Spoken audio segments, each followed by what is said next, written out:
Guys, welcome back to my channel. I hope ನೀವೆಲ್ಲ ಚೆನ್ನಾಗಿದ್ದೀರಾ ಅಂದ್ಕೊತೀನಿ. ನಾನು ಚೆನ್ನಾಗಿದ್ದೀನಿ. ಇವತ್ತಿನ ರೆಸಿಪಿ ಬಂದು ತೋತಾಪುರಿಯಲ್ಲಿ ಯಾವ ಥರ ಉಪ್ಪಿನಕಾಯಿ ಮಾಡೋದು ಸ್ವೀಟ್ದು ಅಂತ ನೋಡೋಣ ಬನ್ನಿ ಗೈಸ್. ಫಸ್ಟ್ ಇದು ಚಿಪ್ಪೆ ಎಲ್ಲ ತೆಗಿಬೇಕು, ಚೆನ್ನಾಗಿ ತೊಳೆದ್ಬಿಟ್ಟು ನೋಡಿ ಗೈಸ್. ಇದು ಓಪನ್ ಮಾಡಿದ್ದೀನಿ. ಇವಾಗ ಇದನ್ನು ಚಿಕ್ಕ ಚಿಕ್ಕದಾಗಿ ಕಟ್ ಮಾಡಬೇಕಾಗುತ್ತೆ.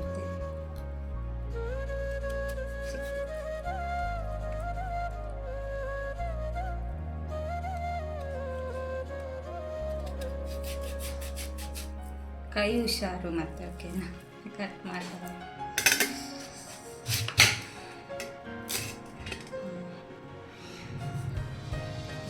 ಈ ಥರ ಕಟ್ ಮಾಡಿ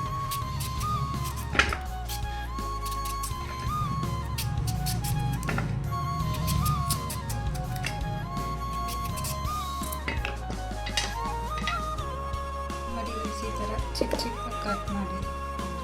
ಈ ಥರ ಸೈಜ್ ಇದ್ದರೆ ಸಾಕು. ಬನ್ನಿ ಯಾವ ಥರ ಮಾಡೋದು ನೋಡಿ. ಪ್ಯಾನ್ ಇಟ್ಕೊಂಡು ಪ್ಯಾನಲ್ಲಿ ಆಯಿಲ್ ಹಾಕ್ಕೊಳ್ಬೇಕು.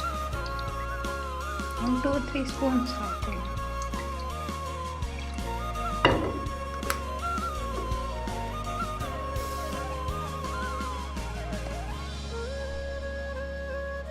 ಆಯಿಲ್ ಬಿಸಿ ಆದಮೇಲೆ ಜೀರಿಗೆ ಹಾಕ್ಕೊಂಡು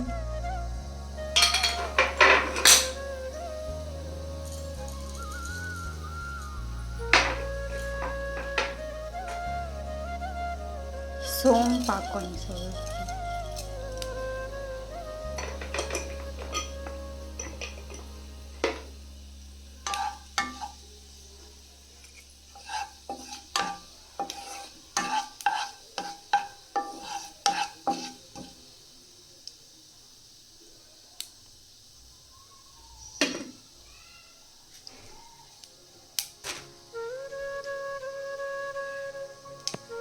ಇವಾಗ ಮ್ಯಾಂಗೋ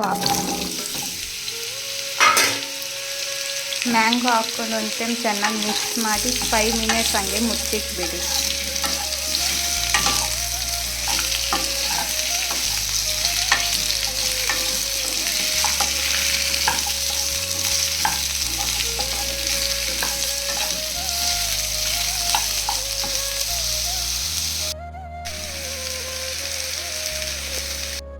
ಇವಾಗ ಬ್ಲ್ಯಾಕ್ ವೈಟ್ ಸಾಲ್ಟ್ 1 ಸ್ಪೂನ್ ಹಾಕ್ಕೊಂಡು,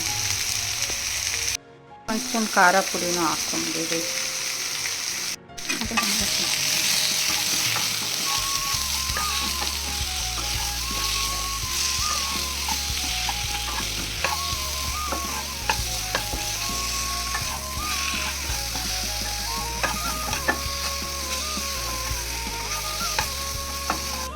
ಇದು ಮುಚ್ಚಿಟ್ಬೇಡಿ, ಬೇಯಕ್ಕೆ ಬಿಡಬೇಕು ಇದನ್ನು ಚೆನ್ನಾಗಿ. ಸ್ವಲ್ಪ ಬೆಲ್ಲ ಹಾಕ್ಕೊಂಡು, ಕಡಿಮೆ ಇದ್ದರೆ ಶುಗರು ಹಾಕ್ಬೋದು. ನಿಮ್ಮ ಹತ್ರ ಜಾಸ್ತಿ ಬೆಲ್ಲ ಇದ್ದರೆ ಜಾಸ್ತಿ ಬೆಲ್ಲ ಹಾಕ್ಕೊಂಡು.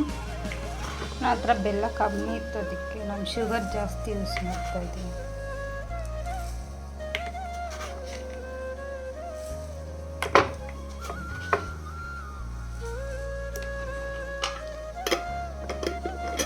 ಇವಾಗ ಇದು ಸಿರಪ್ ಮಾಡ್ಕೋಬೇಕು. ಆದರೆ ಸಿರಪ್ ಆ ಥರ ಅಲ್ಲ, ಇದು ಮೆಲ್ಟ್ ಆದರೆ ಸಾಕು. ಮಾಡಿದ್ರೆ ಚೆನ್ನಾಗಿ ಮೆಲ್ಟ್ ಆಗಬೇಕು. ಸ್ವಲ್ಪ ವಾಟರ್ ಹಾಕ್ಕೊಂಡ್ರೆ ಇಲ್ಲಾಂದರೆ ಕೆಳಗಡೆ ಸೀದೋಗುತ್ತೆ.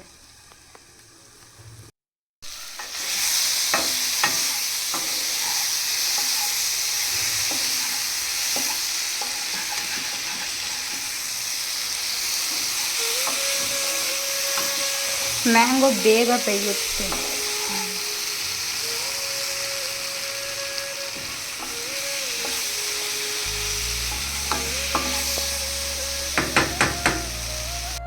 ಇಷ್ಟು ಮೆಲ್ಟ್ ಆದರೆ ಸಾಕು, ಆಫ್ ಮಾಡಿಬಿಡಿ ಸ್ಟವ್. ಇದನ್ನು ಡೈರೆಕ್ಟಾಗಿ ಇದರಲ್ಲಿ ಹಾಕ್ಕೊಂಡ್ಬಿಡಿ.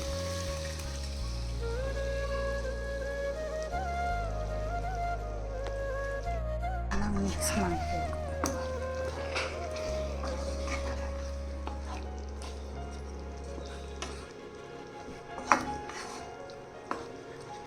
ಒಂದು ಸ್ಪೂನ್ ಜೀರಿಗೆ ಪೌಡರ್ ಹಾಕೊಂಡು,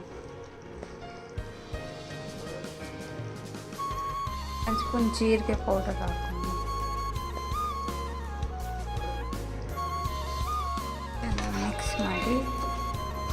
5 ಮಿನಿಟ್ಸ್ ಮುಚ್ಚಿಕ್ಬಿಡಿ ಗೈಸ್.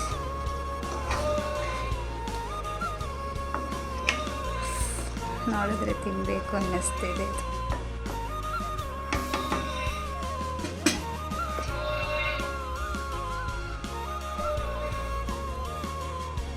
ಈಗ ಇವಾಗ ಓಪನ್ ಮಾಡಿ ನೋಡೋಣ ಯಾವ ಥರ ಆಗಿದೆ.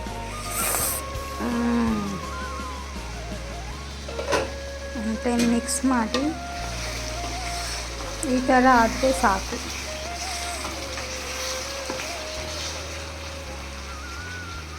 ಇದು ರೆಡಿ ಆಗಿದೆ ಗೈಸ್.